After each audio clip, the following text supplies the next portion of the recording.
तो इस एपिसोड की स्टार्ट होती है और हम देखते हैं श्याओ यान को बैठे हुए अपने हॉल के अंदर। वहाँ पे वो उन सभी चीज़ों के बारे में सोच रहा था एंड तभी उसे प्रोटेक्टर वू और सोल होल के बारे में याद आता है जो कि उसने उसके मास्टर के साथ किया था। वो अभी भी बैठा हुआ उन सभी बातों को याद कर रहा होता है कि कैसे प्रोटेक्टर वू की वजह से उसके मास्टर उससे दूर चले गए एंड वो अब उनसे नहीं मिल पाएगा। ये सारी बातें उसको बहुत ही ज़्यादा गुस्सा दिला रही होती हैं और यहाँ पे वो सोच रहा होता है कि मैं उसे बिल्कुल भी नहीं छोड़ूंगा क्योंकि उसकी वजह से मेरे मास्टर मुझसे दूर चले गए एंड मैं एक न एक दिन ज़रूर जाके अपने मास्टर एंड अपने फादर को वापस लेके आऊँगा। वही सब बातें सोच ही रहा था तभी वहाँ पे सर्वेंट आ जाती है और उससे कहती है कि मास्टर बाहर आपके दोनों ब्रदर मास्टर शाओ और मास्टर डिंग खड़े हुए हैं एंड वो आपका इंतज़ार कर रहे हैं। तभी वहाँ पे हम देखते हैं अपने भाइयों का नाम सुन के शाओयान कहता है कि उन्हें तुरंत अंदर भेज दो। हम देखते हैं कि वो दोनों भाई वहाँ पे आ जाते हैं उससे मिलने के लिए और वो दोनों ही बहुत ज़्यादा खुश होते हैं अपने भाई की इस जीत पे। श्याओली उससे हालचाल उसका पूछने लगता है और फिर कहता है कि मैं बहुत ज़्यादा खुश हूँ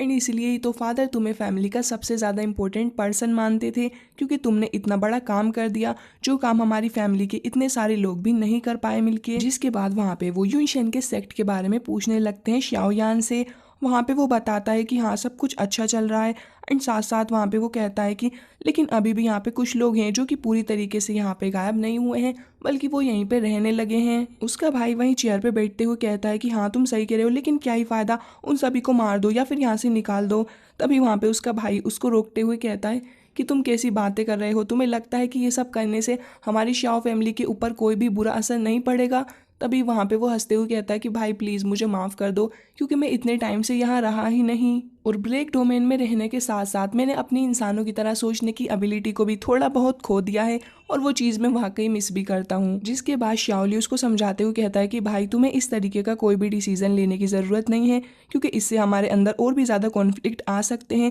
और लोग हमें बुरा समझेंगे। तो अच्छा ही होगा कि तुम इस तरीके का कोई भी डिसीजन ना लो। वहाँ पे श्याओयान कहता है कि हाँ ब्रदर आप बिल्कुल सही कह रहे हैं और मैं आपकी बात को पूरी तरीके से समझता हूँ। तभी वहाँ पे वो बात करने लगता है यूनियन के बारे में और कहता है कि मैंने सुना है कि तुम्हारे दिल में उसके लिए कोई फीलिंग्स है, तो अगर ऐसा है तो तुम उसको यहाँ पे लेके आ सकते हो। हम दोनों ही उससे मिलना चाहेंगे और वैसे भी जो भी किया था वो यूनशेन ने किया था, उसमें वो लड़की शामिल थी ही नहीं। तो अगर वो यहाँ पे आएगी और तुम्हारे साथ रहेगी तो हमें बिल्कुल इस बात से कोई भी दिक्कत नहीं है। अब ये बात सुनने के बाद वहाँ पे श्याओयान थोड़ा सा हेजिटेट करने लगता है और कहता है कि ब्रदर ऐसा कुछ भी नहीं है, बल्कि वो तो ट्रेनिंग के दौरान मुझे मिली थी। जो कुछ भी था वो सब कुछ अब खत्म हो चुका है और हम देखते हैं कि वो अपने भाई के बारे में सोचने लगता है कि उसके भाई की तबीयत काफ़ी ज़्यादा ख़राब है एंड उसे जल्द से जल्द उसको ट्रीट करना होगा, नहीं तो वो बहुत ही जल्दी और भी ज़्यादा अनहेल्दी हो जाएगा जिसे क्योर करना फिर समय के साथ और मुश्किल होगा। वेल उसके बाद हम देखते हैं तभी वहाँ पे आइस एम्परर आ जाते हैं और वो आते ही वहाँ पे उससे बात करने लगते हैं और कहते हैं कि लड़के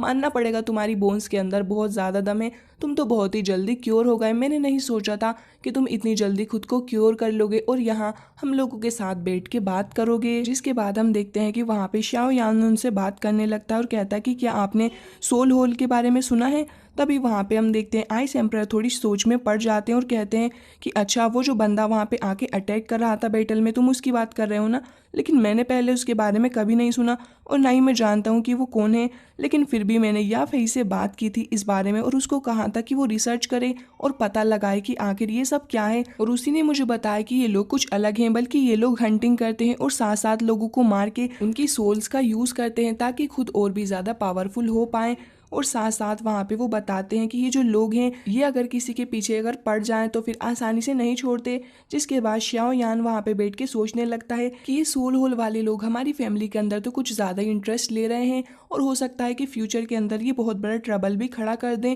और हमारे सामने और भी ज़्यादा स्ट्रॉन्ग ओपोनेंट आएँ जिनसे हमें फाइट करनी पड़े। वहाँ पे आइस एम्परर कहते हैं कि हाँ तुम बिल्कुल सही कह रहे हो और इसके लिए तुम्हें जल्द से जल्द बहुत ही ज़्यादा स्ट्रॉन्ग बनना होगा, साथ साथ हमें अपनी फोर्स को भी बढ़ाना होगा क्योंकि ये लोग बहुत ही ज़्यादा पावरफुल हैं। तभी वहाँ पे उसका ब्रदर भी कहता है कि हाँ आप सही कह रहे हैं, लेकिन आपको नहीं लगता कि ये बहुत ही ज़्यादा मुश्किल हो जाएगा क्योंकि सब कुछ दोबारा से स्टार्ट करना कोई आसान बात नहीं है और स्क्रैच से स्टार्ट करने में हमें बहुत ही ज़्यादा प्रॉब्लम भी आएगी। वेल तभी हम देखते हैं आइस एम्परर उसको टोकते हुए कहते हैं कि बिल्कुल भी नहीं, ऐसा नहीं है, तुम गलत समझ रहे हो, क्योंकि अगर एक बार श्याओ यान ने अपना हाथ उठा के हेल्प के लिए किसी को बोला तो कोई भी मना नहीं कर पाएगा क्योंकि जो श्याओ यान की पावर है और उसकी स्ट्रेंथ है वो बहुत ही ज़्यादा है एंड कोई भी उसका मुकाबला नहीं कर सकता। इसलिए जो भी हमारे साथ आएगा उसे बेनिफिट ही होगा, इसलिए लोग हमसे जुड़ना चाहते हैं। शाओ यान उनकी बातें समझते हुए कहता है कि ठीक है आइस एम्परर, आप बिल्कुल सही कह रहे हैं, लेकिन इन सब चीज़ों को भी करने में टाइम लगेगा। तभी वहाँ पे उसका भाई कहता है कि तुम इस बारे में बिल्कुल भी फिक्र मत करो,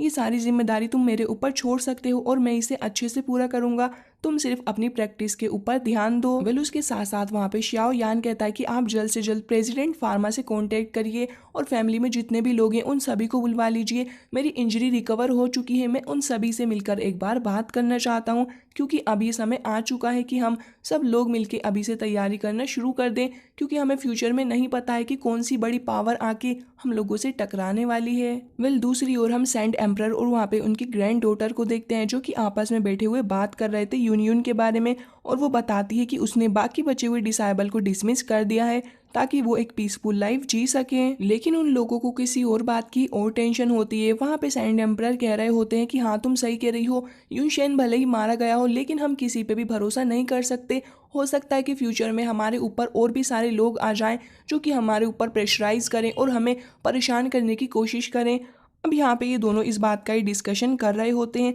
जहाँ पे उसकी ग्रैंड डॉटर कहती है कि हाँ आप बिल्कुल सही हैं और हमें बहुत ही ज़्यादा ध्यान से इस गेम को खेलना पड़ेगा, क्योंकि हम फिलहाल किसी पे भी भरोसा नहीं कर सकते। वेल वहाँ पे उनकी ग्रैंड डॉटर कह रही होती है कि हाँ आप बिल्कुल सही हैं, लेकिन मैं ये नहीं समझ पा रही कि आखिर इतना सब कुछ कैसे चेंज हो गया सडनली। तभी वहाँ पे उसके ग्रैंड फादर कहते हैं कि हाँ तुम सही हो, लेकिन फिर भी मैं तुम्हें बता दूं कि मुझे अभी ही मैसेज मिला है कि रॉयल फैमिली के अंदर एक मीटिंग होने वाली है। वहाँ पे वो सभी लोग एक और फोर्स बिल्ड करने की सोच रहे हैं जो कि फ्यूचर में काम आएगी। तुम इस बारे में क्या सोचती हो? वो कहती है कि आप इस बारे में ज्यादा ना सोचिए। हालांकि शाओ यान पावरफुल है और उसके साथ क्वीन मेड्यूसा भी है, लेकिन अभी भी उसके पास इतनी पावर नहीं है कि वो किसी भी सेक्ट को ऐसे ही तबाह कर देगा। वहाँ पे वो कहते हैं लेकिन फिर भी मुझे डर लग रहा है, अगर उसकी पावर हद से ज्यादा बढ़ गई तो फिर हम उसे कंट्रोल कैसे करेंगे? वो उन्हें समझाते हुए कहती है कि आप इतना ज्यादा नहीं डरिए, क्योंकि वो कभी भी इस तरीके से रिएक्ट नहीं करेगा, बल्कि वो एक समझदार इंसान है और उसे पता है कि क्या करना है उसे। और वैसे भी यूनशेन को मारना और उसके सेक्ट को तबाह करना उसका खुद का पर्सनल रीजन था,